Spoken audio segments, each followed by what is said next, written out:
El odio es el deseo profundo de dañar a alguien o destruir su felicidad y no tiene por qué expresarse necesariamente como un ataque de ira ni tampoco de manera permanente, sino que solo aparece en presencia de las condiciones adecuadas que lo elicitan. Además, el odio está relacionado con muchas otras emociones, como el resentimiento, la enemistad, el desprecio, la aversión, entre otras. No hace falta buscar demasiado para encontrar manifestaciones de odio. Un periódico, una revista, un telediario. Como en otro vídeo dijimos, los telediarios son un adoctrinamiento del odio y lo único que hacen es repetir siempre constantemente lo mismo para generar odio en el ser humano. Como dijo un supuesto William Shakespeare, si las masas pueden amar sin saber por qué, también pueden odiar sin ningún fundamento. El odio es un impulso ciego y arrollador que, en muchas ocasiones, genera una verdadera fuerza destructiva allá donde depositemos nuestro rechazo. La cólera, la ira, el insulto y demás actitudes emocionales radicales relacionadas con el odio son evidentemente posturas extremas que acaban generando conflicto y destrucción en nuestras relaciones. El odio es un sentimiento procedente de la elaboración a través del pensamiento de la emoción que conocemos como ira. La emoción es algo que acontece en un espacio de tiempo muy pequeño, de corte fundamentalmente fisiológico y por lo tanto con escaso control por parte de la persona. El sentimiento, es decir, que suscita al ser humano esa emoción y que decide hacer con ella a través del pensamiento.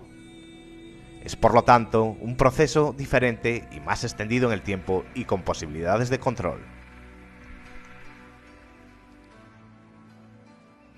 Estas emociones son muy profundas, que se arraigan y terminan desequilibrando nuestra mente y cuerpo, porque cualquier sentimiento negativo que experimentemos, sobre todo si está presente durante años, termina pasándonos la cuenta y volviéndose contra nosotros. Estos sentimientos muchas veces provienen de no haber podido expresarlos de palabra. La persona, de cierta forma, se siente defraudada y comienza a generar dentro de su mente una serie de ideas negativas contra ese enemigo. Con el paso del tiempo, estas ideas aumentan su intensidad y pueden provocar numerosos problemas. Desde la ansiedad hasta enfermedades psicosomáticas, cargar con estos sentimientos es como ir por la vida con un pesado fardo a nuestra espalda que no nos deja del lado todo felices. Entonces, además de albergar sentimientos negativos, te estás negando a la profundidad de ser feliz. En resumen, lo veas por donde lo veas, estos sentimientos no generan nada positivo. Tipos de odio. Odio frío, disgusto. La persona no quiere tener nada que ver con el objeto de su odio. No existe ninguna acción porque prefieren evitarlo que confrontarlo. Odio caliente, miedo, enojo. Las personas prefieren confrontar a la persona en lugar de evitarlo. Odio frío, devaluación, desprecio. Los pensamientos hacen que exista devaluación de la persona. Odio en efervescencia, repulsión.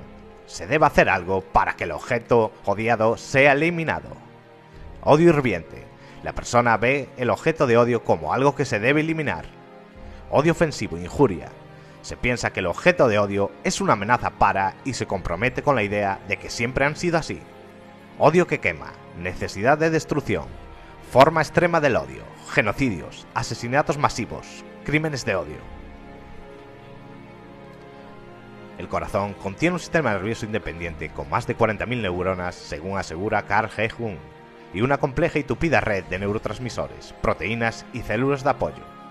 Gracias a estos circuitos tan elaborados, el corazón puede tomar decisiones y pasar a la acción de forma independiente del cerebro de la cabeza. Puede aprender, recordar e incluso percibir. Hay 4 tipos de conexiones entre el corazón y el cerebro de la cabeza. La comunicación neurológica mediante impulsos nerviosos. El corazón envía más información al cerebro-mente de la que recibe. Así el corazón puede influir en nuestra percepción de la realidad y por tanto en nuestras reacciones. Todo lo dicho conduce al que el circuito del cerebro-corazón es el primero en tratar la información que después pasa por el cerebro-mente.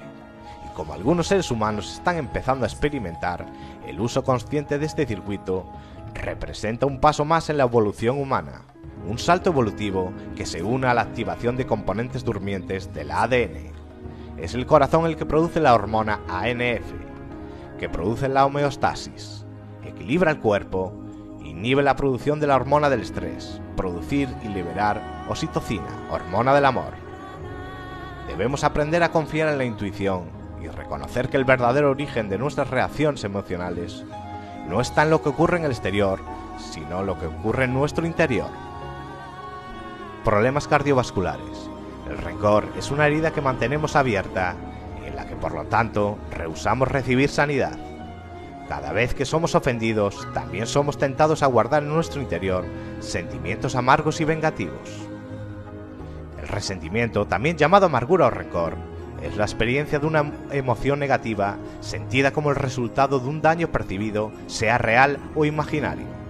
El rencor está presente en un corazón que se rehúsa a perdonar. La falta de perdón mantiene con vida la emoción del resentimiento y trae como consecuencias amargura, infelicidad y aún puede causar enfermedades fisiológicas. Muchos expertos de la medicina concuerdan que el rencor puede producir hipertensión y problemas cardíacos. Mucha gente que padece del corazón puede ser a causa del odio acumulado durante años y años en su corazón. Según cuenta Hitzig, de manera simple y fácil, la frase común, no te hagas mala sangre, lleva implícito el mensaje de que las personas no tienen mala sangre, sino que se la hacen, y generalmente los responsables son los terceros. Uno de los factores que causan estos altibajos hormonales es justamente el pensamiento, que evidentemente mueve más que montañas. Hitzig, que es un gerontólogo, se dedicó a estudiar cuáles son las características que tenían en común los longevos saludables y se dio cuenta de que lo que compartían eran sus actitudes, sus conductas y su forma de ser. Algunos siguen creyendo que envejecer es caerse a pedazos, pero yo apunto a que todos sepan que los años que le ganamos a la vida tienen que servir para estar más tiempo en el club y no en el geriátrico, explica. El especialista, que es el autor del libro de 50 y tantos, reconoce que si hoy escribiese de nuevo el libro, debería reformular el título y adelantar la edad a los 40 años. Es que en este momento se produce un punto de inflexión en la vida de la mujer. Hasta los 40 años, naturalmente tenemos el cortisol bajo, pero a partir de esa edad, la biología del estrés se nos empieza a instalar y los niveles de hormonas comienzan a revertirse. La dehidropriandesterona, conocida como la hormona de la juventud, empieza a bajar y el cortisol sube. Esto es biológico. Va más allá de los pensamientos, pero las emociones que experimentamos ayudan a atenuar o disparar la química del cerebro. Con ojos de niños, como el cerebro es el castillo de nuestra personalidad, hay que agregarle conductas parecidas a la de los niños, que preguntan. Millones de neuronas se enganchan como los vagones de un tren cuando preguntamos. Que sonríen, la sonrisa es serotonina. Que juegan, recrearse, significa crearse nuevamente, es decir, crearse una mente nueva. Todas las emociones positivas, las del buen humor, son de relax, mientras que las de mala sangre son estresantes. Creo que somos seres digitales, funcionamos en el relax y el estrés. Los longevos saludables hacen de cada vivencia una experiencia. Entonces, con ese conocimiento, solo prenden la alarma cuando es necesario. No es que los longevos son lindos y piolas porque no les pasó nada malo en la vida. Lo que cuenta es saber qué hacen con lo que les pasa, explica el médico. Y para afianzar la idea gráfica, la mente es una cómoda que tiene dos hileras de cajones, la de relax y la de alarma. Según de qué lado de la cajonera cómodo, lo que me pasa va a depender de la reacción y el sube y baja emocional que tenga.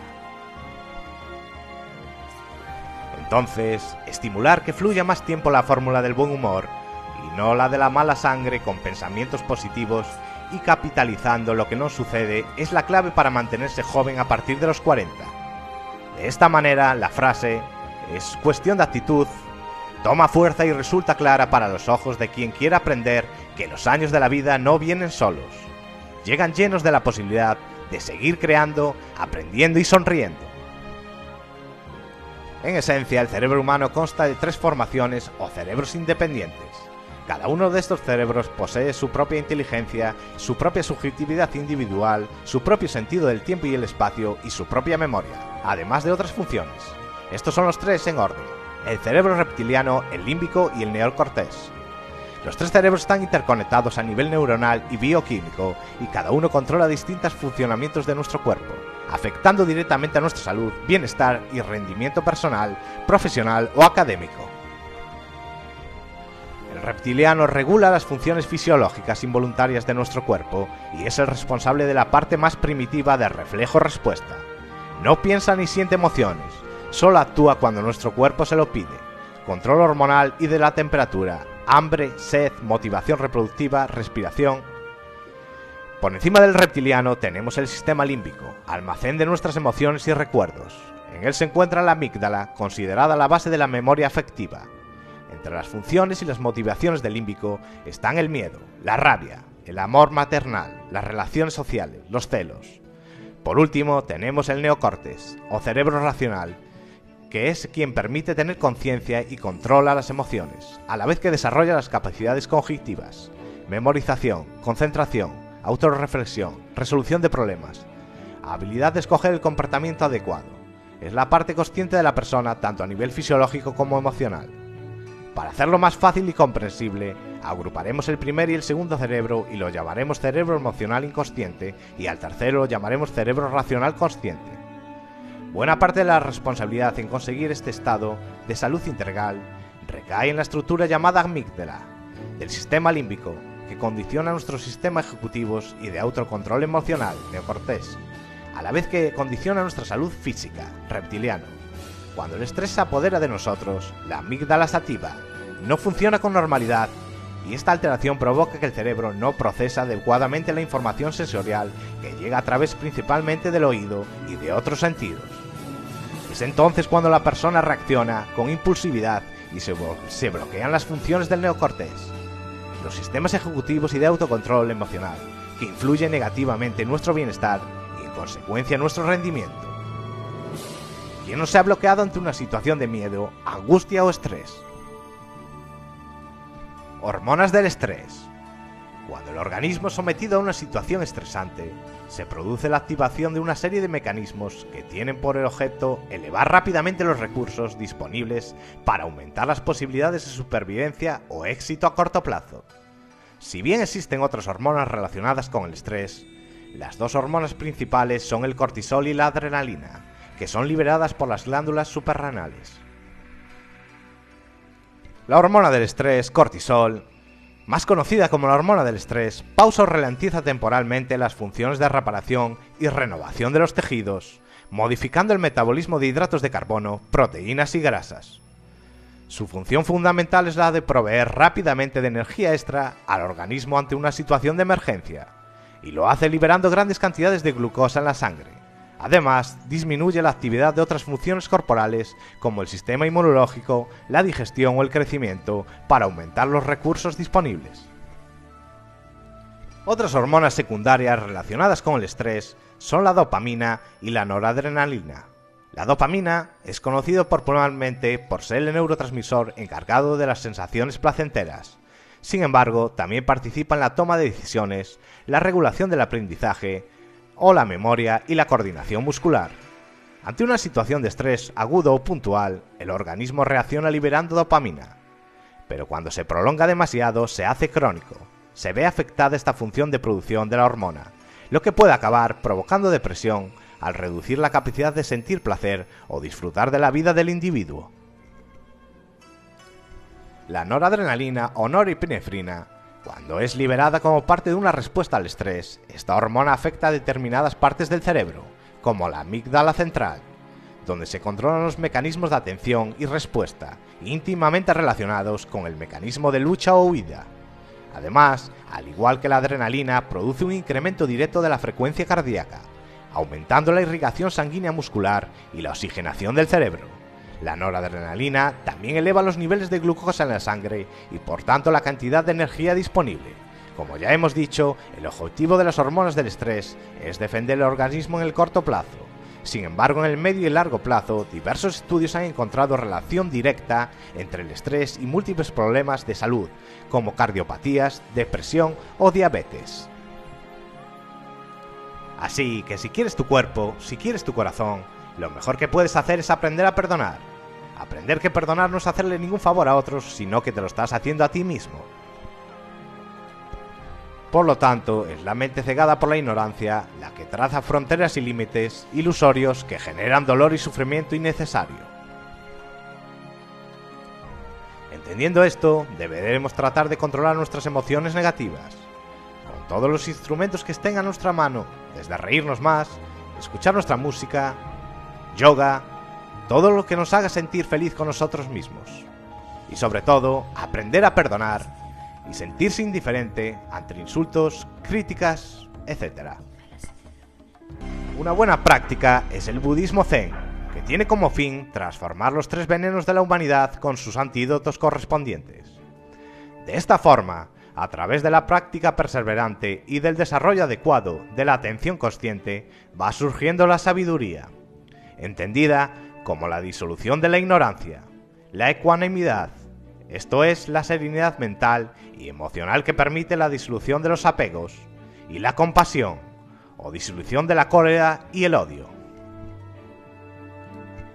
Cada uno debe identificar su propio conflicto interno, sus mecanismos de manipulación y acceder a una actitud contemplativa de no violencia, un estado desde el cual se permita tener una visión íntegra, armónica y global de todo.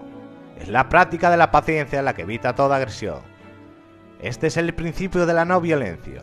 En estos momentos de dolor compartido, pongamos algo de paz en nuestras mentes y abriguemos con tranquilidad al amparo luminoso de la conciencia. Cuidemos nuestro interior.